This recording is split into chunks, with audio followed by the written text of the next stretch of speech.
위하여 죽어사 우리로 하여금 깨어 있든지 자든지 자기와 함께 살게 하려 하셨느니라. 아멘.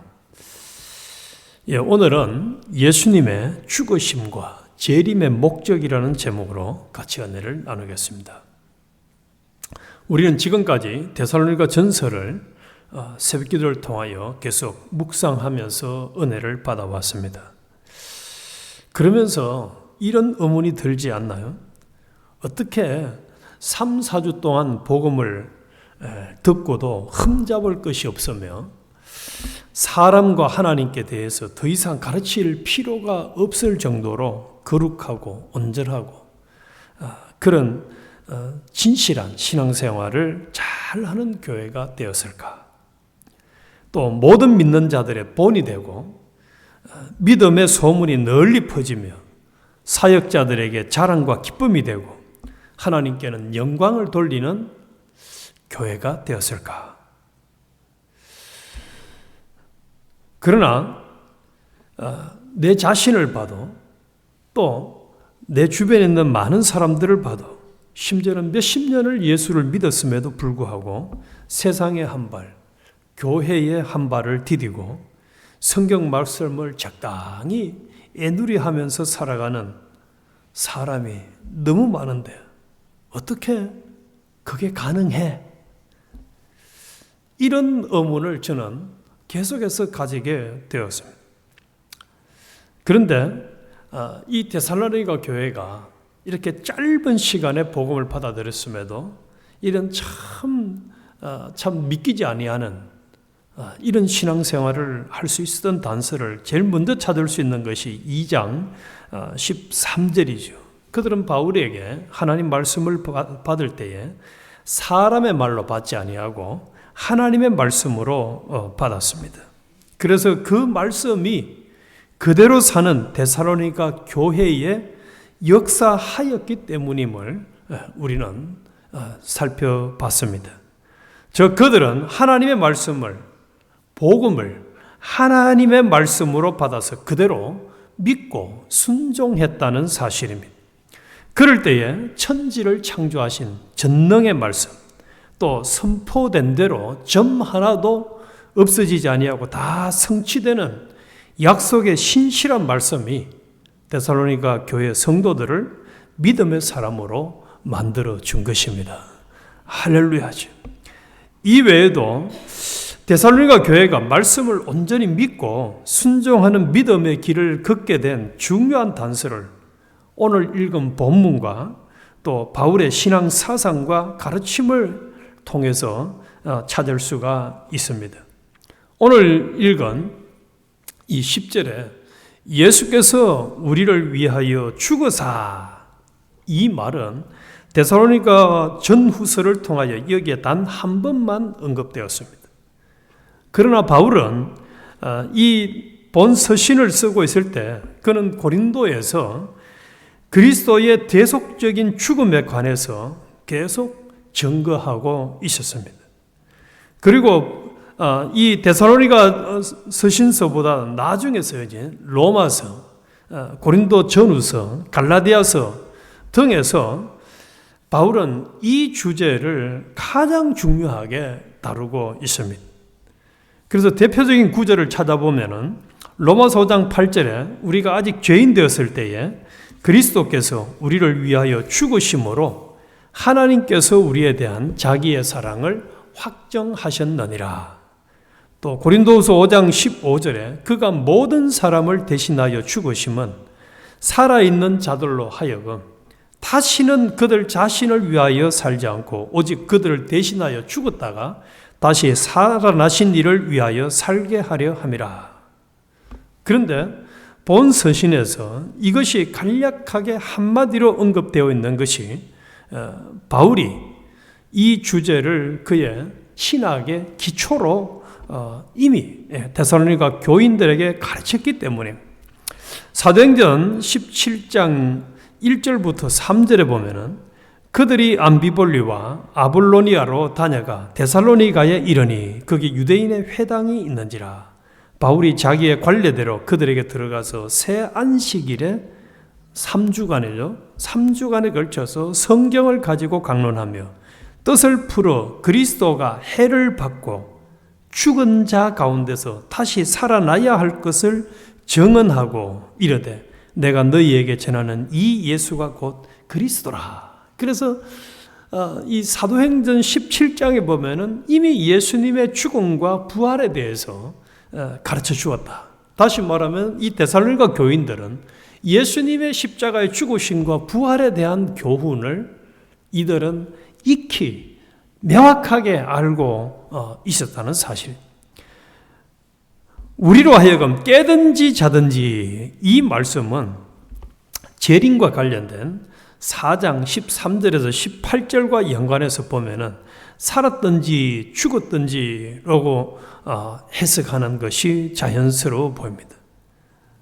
그래서 살았든지 죽었든지, 다시 말해서 이 땅에 살고 있을 때도 또 죽어서 나중에 부활을 했을 때도 그 말이죠. 천국 갔을 때도 자기와 함께 살게 하려 하셨느니라. 그래서 예수님이 자신의 생명을 내어줌으로써 얻게 된 이 부활의 생명을 가르치며 또 9절의 구원과 마찬가지로 종말론적인 의미를 갖습니다. 그래서 예수 그리스도는 모든 사람이 구원받기를 열망하심으로 계획을 세우시고 우리를 대신한 이 순종의 생애와 또 자신의 몸을 친히 대속제물로 희생하심의 죽으심 그리고 부활로 이 구원의 선물, 부활의 선물, 영생의 선물을 우리 택자들에게 주신 것입니다. 그래서 우리가 받아 누리고 있습니다. 할렐루야 중에 할렐루야입니다. 그러므로 데살로니가 교인들뿐만 아니라 예수를 믿는 모든 사람에게 예수 그리스도는 그가 다시 오심으로 인한 종말 그리고 모든 성도들의 부활을 통하여 하늘나라에서 영원히 함께 살 자들이라는 것을 바울은 강조하고 있는 것입니다. 그래서 예수님의 재림은 장래의 노하심에서 우리를 건져주시는 계기가 되심을 1장 10절에서 말씀해 주셨고 또 예수님의 재림은 우리의 소망과 기쁨과 영광의 시간이 될 것임을 2장에서 말씀해 주었습니다.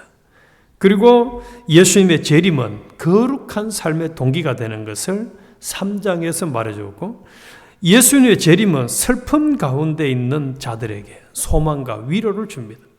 특별히 그 4장 마지막 17절 후반부에 보면 그 후에 우리가 살아남은 자들도 그들과 함께 구름 속으로 끌어올려 공중에서 주를 영접하게 하시리니 그리하여 우리가 항상 주와 함께 있으리라.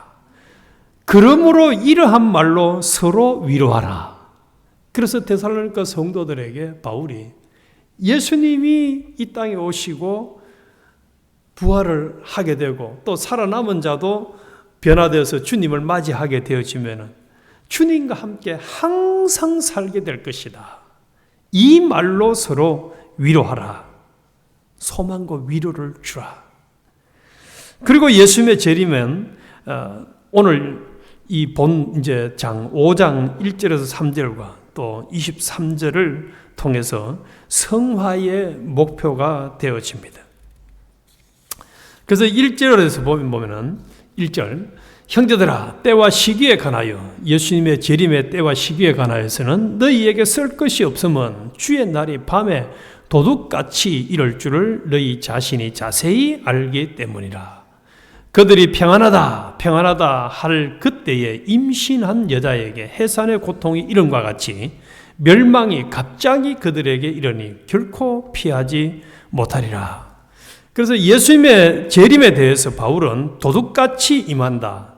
임신한 여자의 해산과 같이 임한다고 비유를 했습니다. 이 두 비유, 은유는 강조점이 약간 다릅니다. 도둑같이 임한다는 것은 도둑이 언제 온다고 예고 안 하고 오지 않습니까? 그래서 항상 깨어서 거룩한 삶, 충성스러운 삶을 살아야 할 것을 강조하고 있고, 임신한 여자의 해상과 같다는 것은 임신한 여자는 아기가 언제 태어날지 그 날짜와 시간은 모르지만 반드시 오죠. 이게. 임신을 한 여자는 아기를 낳는 때가 옵니다. 그래서 예수님의 재림은 반드시 온다는 거예요. 따라서 예수님의 재림이 임하게 될 것이고, 그날이 이르면 우리는 영원토록 주님과 함께 부활하게 되고 하늘나라에서 영원히 함께 살게 될 것이라는 소망을 주고 있는 것입니다. 할렐루야. 그렇다면 그때에 우리는 어떤 모습으로 영원히 주님과 함께 살 자인가 상상을 해봅시다. 주님을 맞이했을 때, 주님과 영원히 살 그때에 우리 자신들의 모습은 어떤 모습일까?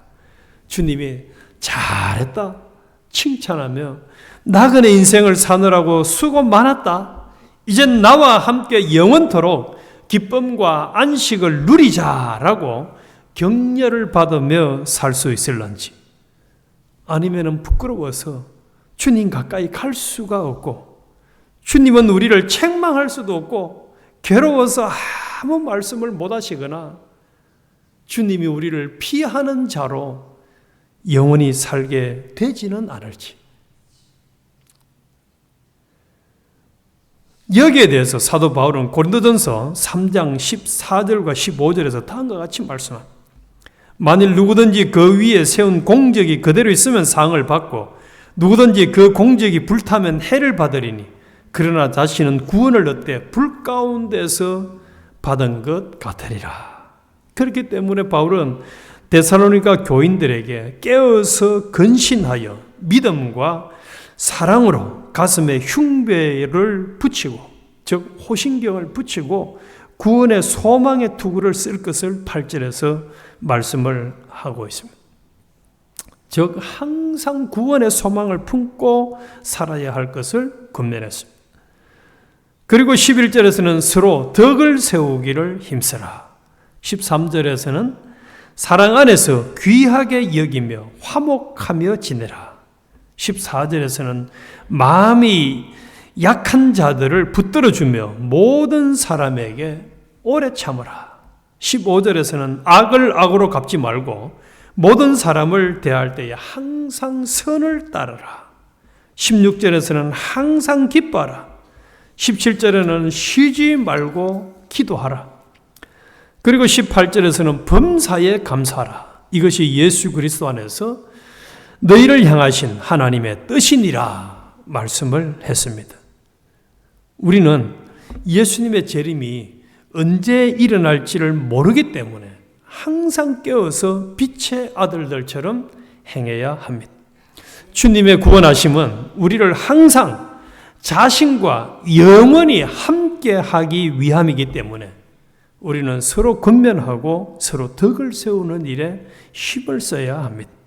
그래서 재림을 반드시 맞이할 우리가 그날에 부끄럽지 않고 온전히 거룩하게 영과 혼과 몸이 그리스도의 장성한 분량에 이르기까지 자란 영광스러운 몸으로 맞이할 수 있는 우리가 되어야 하겠습니다.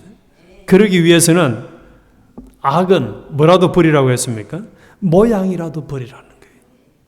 철저히 매 순간마다 하나님의 뜻을 따라서 온전히 순종하는 믿음의 사람, 의인의 길로만 걷는 자들이 되어야 합니다. 그리하여 영원토록 해와 같이 별과 같이 빛나는 주인공이 되시기를 주님의 이름으로 축원합니다. 하나님 아버지, 주님의 재림에